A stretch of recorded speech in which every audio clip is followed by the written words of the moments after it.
Meus amigos, muito boa noite, muito bom dia, muito boa tarde. Relembro a todos que estejam nos vendo, ouvindo, usando um celular, que o coloquem na horizontal, porque isso irá facilitar o entendimento daquilo que iremos explanar nos próximos minutos. Bem, o tema desse nosso trabalho de hoje é, na realidade, uma continuação, uma segunda parte de um trabalho que nós já iniciamos há uns meses atrás, ainda em 2022, que é o despertar da consciência no além-túmulo. E a segunda parte tem um subtítulo, e o tipo de desencarne e morte. Na tela de vocês tem um parágrafo de um grande escritor e diplomata brasileiro, que é o nosso amigo João Cabral de Melo Neto, que é um poeta também, e num dos grandes livros dele, que é o Morte e Vida Severina, em que ele diz: e se somos severinos em tudo na vida, morremos de morte igual. Mesmo a morte severina, que é a morte de que se morre de velhice antes dos 30, de emboscada antes dos 20 e de fome um pouco por dia. Ele retratava a vida severina no grande Nordeste brasileiro, em que efetivamente, muitas vezes, se está velho antes dos 30, se morre de emboscadas e assassinatos antes dos 20, e que muitas vezes passa-se a vida inteira morrendo um pouco por fome. Mas o que nós queremos destacar aqui é a frase dele, em que ele diz: morremos de morte igual. Será que todos nós efetivamente morremos de morte igual? Será que todos nós efetivamente somos severinos na morte? Nós diríamos que não. Muitos de nós efetivamente morremos muito antes dos 50, dos 60, certo? Porque morremos interiormente, né? A velhice íntima ocorre muitas vezes antes da velhice externa, numérica. Isso é verdade. Muitas vezes deixamos a matéria jovens, 20, 30 anos, por acidentes, atropelamentos, ataques cardíacos. E muitas vezes, efetivamente, morremos também de fome, nas muitas fomes que ocorrem na nossa existência. Mas nem todos somos severinos. Quando estávamos pensando nessa frase do nosso amigo João Cabral de Melo Neto, nós nos lembramos de um outro grande diplomata, poeta, né, brasileiro, que tinha o nome de Marcos Vinícius de Melo Moraes. Já ouviram falar dele? Repito, Marcos Vinícius de Melo Moraes. Para os íntimos, Vinícius de Moraes. O nosso amigo Vinícius de Moraes, ele é 99% conhecido como um grande compositor, um grande poeta da nossa música popular brasileira. Mas no início dos tempos da vida dele, ele teve como primeiro trabalho nessa encarnação de Vinícius de Moraes como diplomata.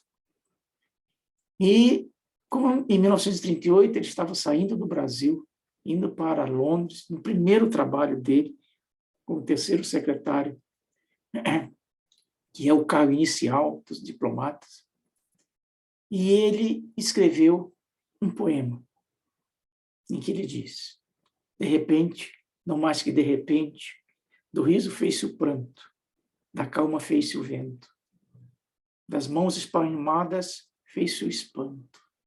De repente, não mais que de repente, fez-se do amigo próximo distante, fez-se da vida uma aventura errante. De repente, não mais que de repente. De repente, não mais que de repente, um parente, um amigo, o esposo, o filho, a mãe, o pai, de repente, não mais que de repente, partem. O que era riso, de repente vira pranto. O que estava calmo, de repente vira tempestade. De repente, não mais que de repente, o que estava próximo fica distante. É as partidas que acontecem na nossa existência. E elas, muitas vezes, ocorrem de repente. Ocorrem num atropelamento, ocorre num ataque cardíaco, ocorre, muitas vezes, sem nenhum aviso prévio. E, de repente, não mais que de repente, faz o que era próximo, distante. Por essa razão é que a nossa amiga Joana de Ângeles diz: todos os homens na Terra são chamados a esse testemunho, o da temporária despedida. E é exatamente por isso que nós estamos fazendo esse tema, onde na primeira parte nós vimos o que a espiritualidade nos ajuda nesse instante do de repente. Essa segunda parte que nós queremos ver hoje, aqui, agora, é o que acontece com aqueles que partem de repente. Partem sem aviso próximo, sem aviso prévio. De repente, o que acontece com eles? Num acidente de moto, num acidente de carro, num atropelamento, num afogamento. São situações inesperadas. Como é que eles se veem do outro lado? O que eu posso fazer nesse de repente? Não mais que de repente. Poderíamos aqui trazer orientações, instruções, esclarecimentos do Bezerra de Menezes, do Emmanuel, da Joana de Ângeles, do André Luiz, do Manuel Filomeno de Miranda. E o vamos fazer. Mas, mais do que isso, nós gostaríamos de trazer a própria pessoa que possa ter passado por esse de repente, não mais que de repente, dissesse o que ela sentiu. O que foi passar pelo de repente? Ela. E aí que entra aquilo que nós já falamos na vez anterior, que é o que nós denominamos de série Chico Xavier. Dentro da doutrina espírita tem várias séries. Tem a série André Luiz, tem a série Joana de Ângeles, tem a série Emmanuel, dos romances históricos, e várias outras séries. Nós denominamos a série Chico Xavier um conjunto de 74 livros do nosso amigo Chico Xavier, psicografados por ele, que relatam depoimentos daqueles que partiram. Partiram jovens, partiram crianças, adultos, idosos, partiram por N razões, por N motivos, e vieram, desde a década de 70 até o final da década de 90, nesses 74 livros, trazerem depoimentos. Estão todos ali.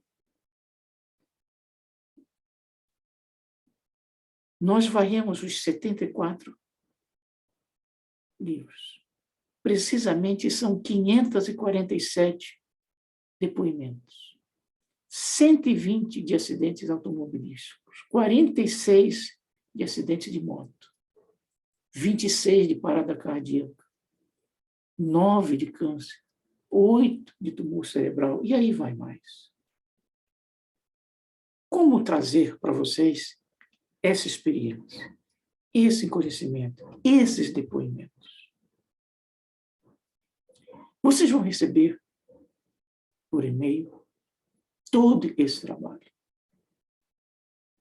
agrupados em desencarne por homicídio, hoje em dia é muito comum, é assaltado e morre por uma bala, um atropelamento, um ataque cardíaco, um acidente de moto, desencarne por suicídio. São todos depoimentos que essa série do Chico Xavier nos traz. Além disso, nós acrescentamos depoimentos daqueles que doaram os órgãos, dos transplantados. Depoimentos daqueles que morreram com 2, 3 anos. O que é isso? O que a criança sofre? Passa, sente. Ou daqueles que desencarnam com 80, 90, 100 anos.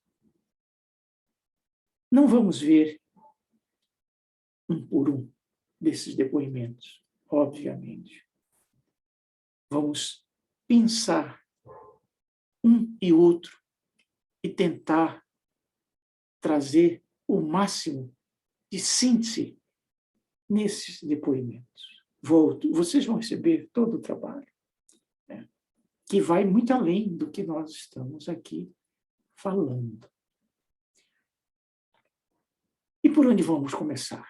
Vamos começar por aqueles que muitas vezes a gente vê nos jornais, nos anúncios de falecimento, aqueles que, por exemplo, desencarnaram de um ataque cardíaco. É o de repente, não mais que de repente. É um relato que nós vamos trazer, que está no livro Amor e Saudade, no capítulo 8, que é do nosso amigo Alexandre. Desencarnou com 19 anos, de repente, não mais de repente, andando na praia de Caraguatatuba, aqui no estado de São Paulo. E ele, posteriormente, vem, através do Chico, certo? Dar e trazer uma carta aos pais. E ele nos diz, sentir o coração parar no peito, ao modo de um motor que se apaga em plena marcha do carro.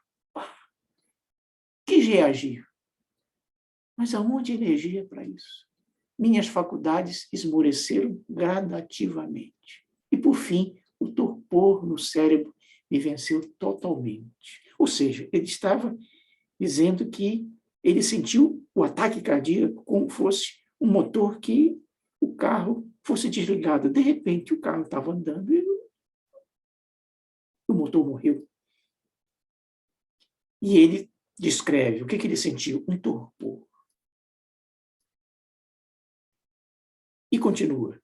Via meu próprio corpo e me espantei com semelhante dualidade. Ou seja, é o que acontece no grande número de casos. A pessoa se percebe duplo. O espírito, ele, a consciência. Outro, o que ele vê no chão, numa mesa, numa cama, que é o corpo físico, que é a dualidade. E ele continua. Fui acomodado num leito duro, pois o necrotério não teve para mim a feição de qualquer ambiente em conexão com a morte. Ele nem percebeu que ele tinha sido levado da praia para o necrotério.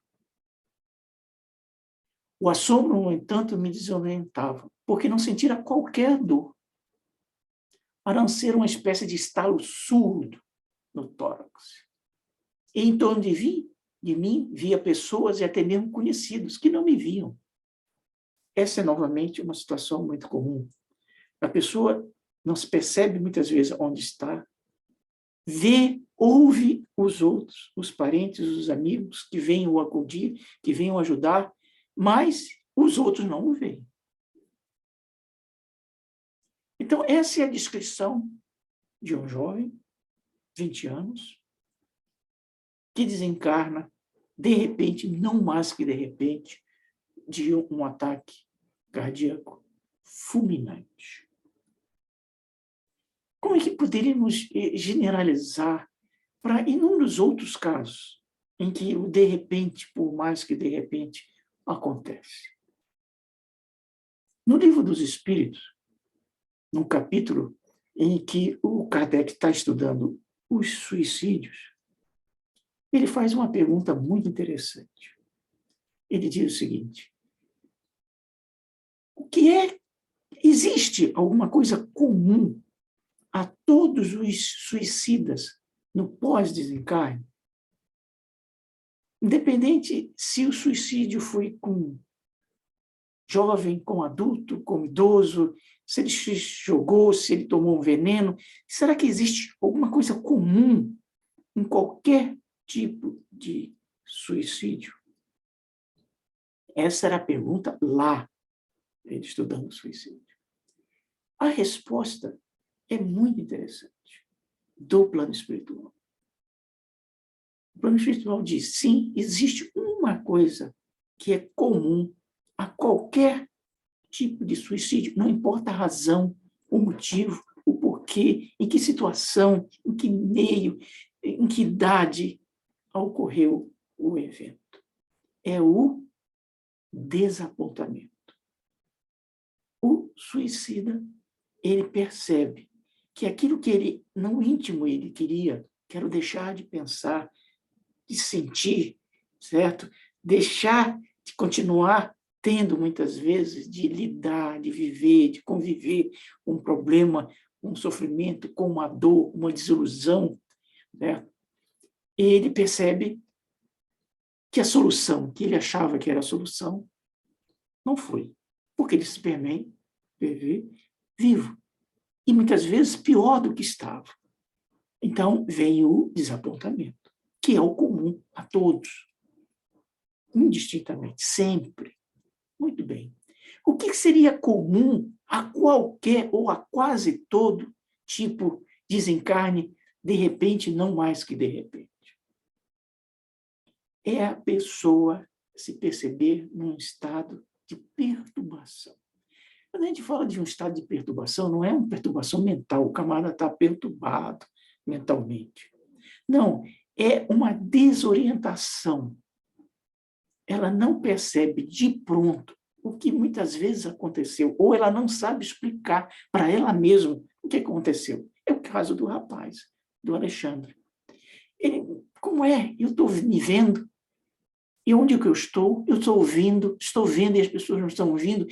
Gera um estado de perplexidade, de dúvida, de interrogação. O que aconteceu?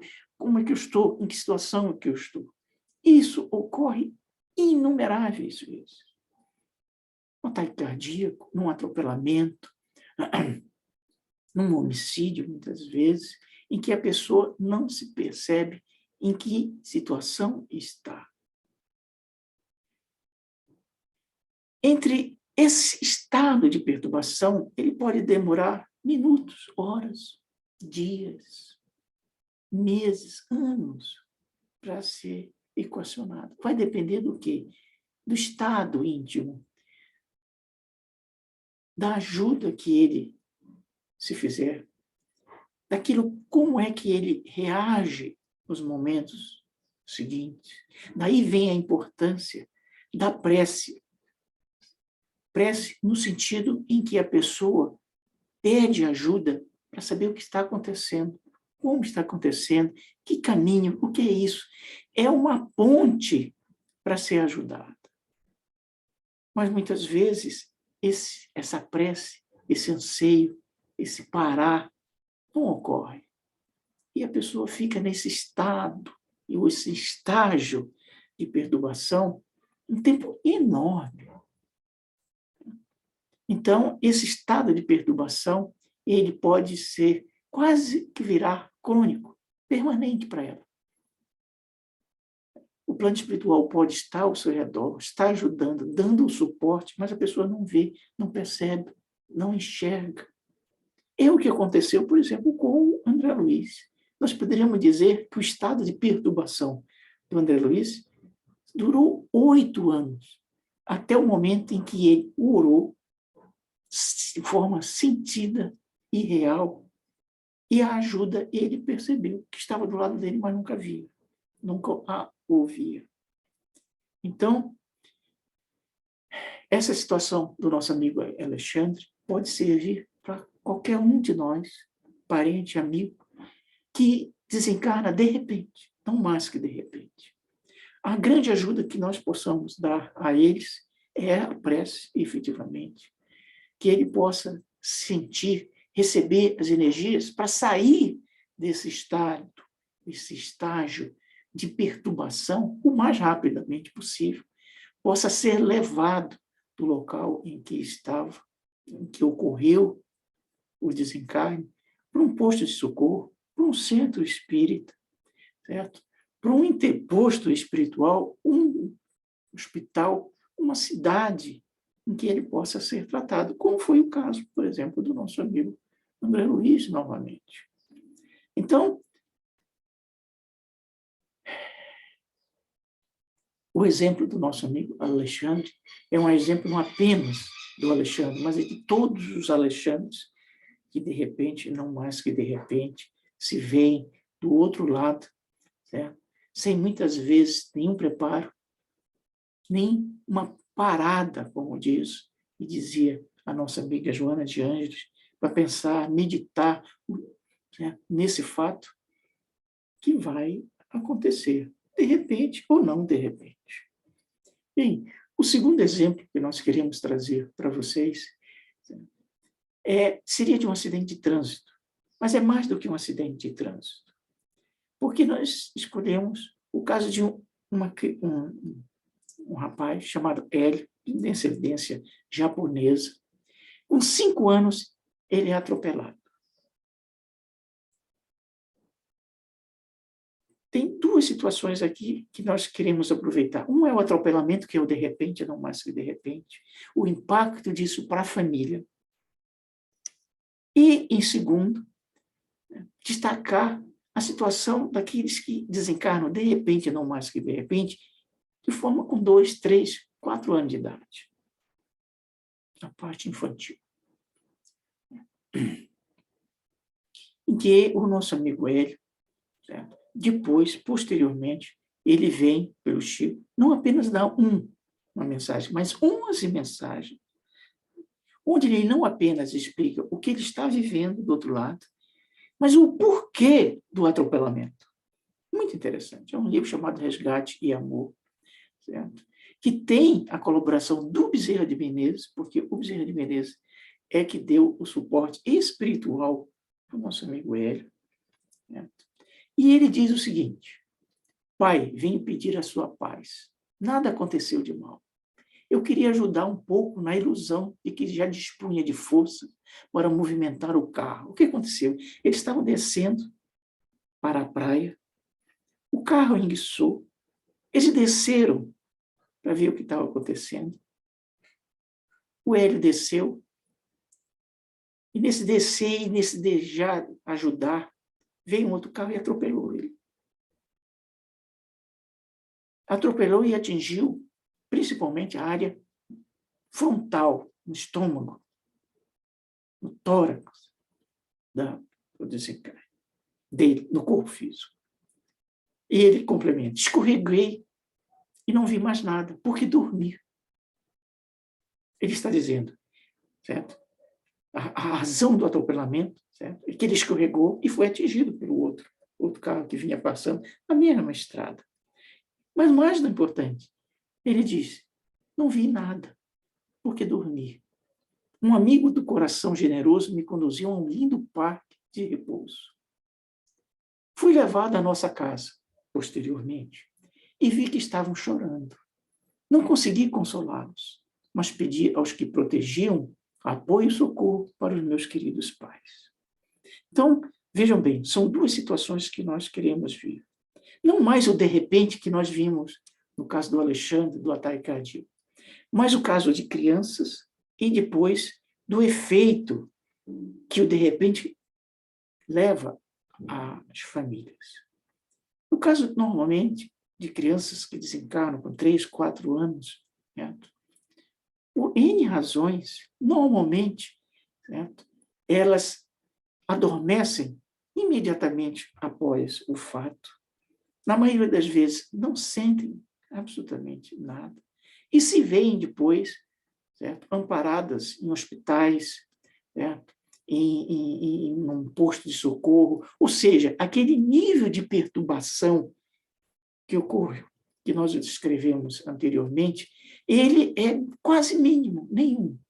No caso dessa situação de crianças que vêm a desencarnar, voltam. Isso aqui é um exemplo de atropelamento, mas poderia ser de qualquer outro tipo de situação. Certo? Há um socorro, um suporte específico para esse tipo de situação. E a segunda aspecto é a preocupação deles, dessas crianças, E não apenas dessas crianças, mas vale para o Alexandre, vale para qualquer um outro, de como é que os seus parentes estão lidando com o de repente. Observem que ele diz, fui levado à nossa casa e vi que estavam chorando. Isso tem impacto para eles, assim como tem impacto para aqueles que ficaram? Sim. Nós verificamos em vários depoimentos uma mesma situação, uma mesma preocupação, uma mesma situação de crise, em um mesmo depoimento. E nós colhemos 2 mais depoimentos. Um do nosso amigo Alberto Teixeira, que não era mais uma criança, mas era um jovem, em que ele dizia, no livro Presença de Chico, vejo o seu rosto sem parar, relacionando ao pai e à mãe, todo banhado de lágrimas sobre o meu corpo. E sua voz me alcança de maneira tão clara que pareço carregar ouvidos no coração. Ah, mamãe, eu não tenho direito de pedir ao seu carinho mais do que sempre recebi. Mas se seu filho pode pedir alguma coisa, a sua dedicação, não chore mais. E como que, de certa forma, complementando o nosso amigo Maurício, no livro Novamente em Casa, ele diz, ajude-me para que eu possa ajudá-los. Estou melhor, quase bom mesmo. E se não estivesse encharcado de lágrimas? Digo assim, papai, porque quando choram, fitando o meu retrato na parede, ou recompondo os meus objetos em casa, não consigo estancar o pranto que me fere o peito, complicando as melhoras que obtenho e perco. As melhoras que consigo e destruo, as melhoras que levanto e atiro no chão da inutilidade. Então, são brados de alerta daqueles que se partiram de repente e que muitas vezes os seus parentes, seus pais, amigos, não estão conseguindo lidar adequadamente o de repente. É necessário estancar, como diz nosso amigo Chico em vários dos seus comentários, muitas vezes aquelas lágrimas, as lágrimas que refletem um desespero, uma revolta, estas lágrimas maltratam, estas lágrimas complicam aqueles que ficam. Mas se essas lágrimas traduzem resignação, confiança, fé, esperança de um reencontro futuro, essas lágrimas é de suporte, é de carinho, é de ajuda. Bem, rapidamente destacamos a situação daqueles que oferecem os órgãos. Vocês vão receber, um depoimento de um rapaz chamado Vladimir, no livro Amor e Saudade. É um caso muito especial. Por quê? Porque doaram as córneas. Por quê? Doaram as córneas sem ele mesmo saber. Porque ele tinha se suicidado. Naquele dor, naquele desespero da família, que se vê o rapaz, né, que deu um tiro no coração, no peito. Isso é importante no peito. Eles resolveram doar o órgão. E aí fica. E aí? Vai sentir o efeito? Ele ainda não autorizou. Como é que é? Como é que fica? E ele, o depoimento dele, não é Emmanuel falando, não é a Joana de Ângeles falando, é um Bezerra falando. Depois de algumas semanas de aflição em função do suicídio, o médico apareceu com uma boa nova para ele. Ele estava em tratamento. Ele disse que as preces de uma pessoa que se beneficiara com a córdia que doei ao banco de olhos se haviam transformado para mim num pequeno tampão que, colocado sobre o meu peito no lugar da bala, fez cessar o fluxo de sangue. Eu, que não fizera bem aos outros, que me omiti sempre na hora de servir, compreendi que o bem, mesmo feito involuntariamente por uma pessoa morta, é capaz de revigorar as forças da existência. Extraordinário depoimento para todos nós. Ele estava dizendo, olha, mesmo na situação onde involuntariamente doaram meus órgãos, esta doação trouxe benefício para quem doou. É isso que, em termos gerais, ocorre com todos aqueles que doam órgãos, conscientemente ou inconscientemente, por N razões. É uma grande bênção para aquele que recebe e para aquele que doa, seja a situação em que esteja. E que ocorre com aqueles que desencarnam em idade avançada? Muitas vezes, certo, já com uma certa lentidão mental, uma certa lentidão nos movimentos. O que ocorre? De repente, não mais que de repente, eles se veem na espiritualidade, certo? E imaginam que vai ficar tudo 100% na hora, do dia para a noite. Não, não é assim. O nosso amigo Carmelo Cris, num livro, é um livro, e não é apenas uma mensagem, ele diz, ele desencarnou em Ribeirão Preto, se eu não estou enganado, São José do Rio Preto. Senti-me hospitalizado, como na Terra mesmo, com a diferença que o tratamento em Rio Preto, o corpo definhava gradativamente. Era a situação em que ele estava. Embora o apoio em que estava sobre cuidados. Experimentei uma certa revitalização. Os dias passaram. E eu estou me sentindo melhor. Estou no início de uma grande jornada para a qual estou refazendo a memória, pouco a pouco. Tenho ainda a cabeça tonta. Às vezes, não sei se estou em Rio Preto ou em Votuporanga. Custo a reformar-me. O nosso amigo doutor Orlando me afirma que isso tudo é sequela da morte.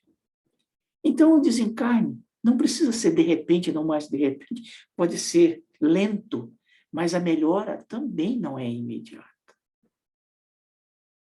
Demanda tempo para se recuperar todas as possibilidades mentais, físicas, se a gente pudesse dizer assim, mesmo sendo no plano espiritual.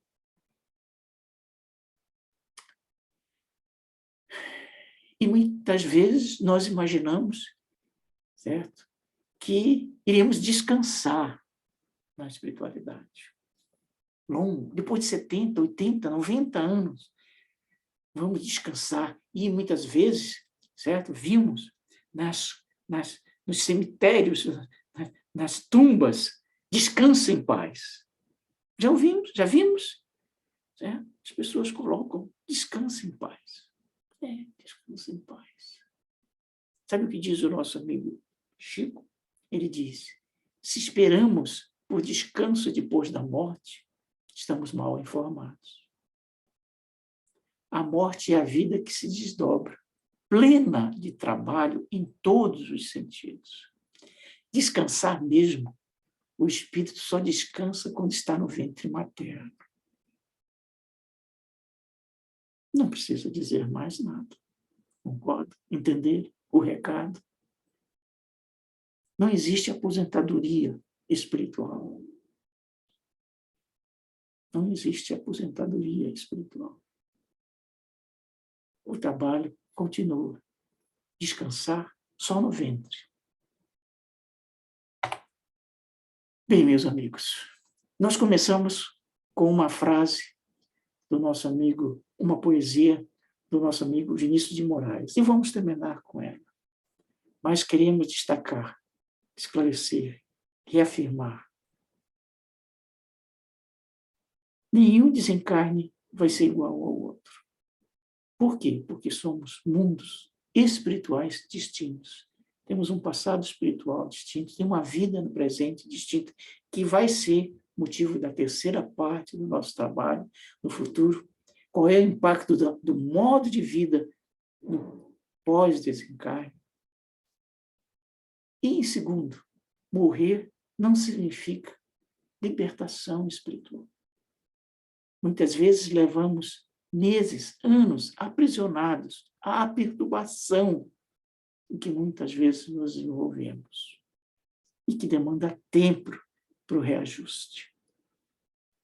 Mas voltando ao nosso amigo Vinícius de Moraes, numa poesia, agora já ele desencarnado.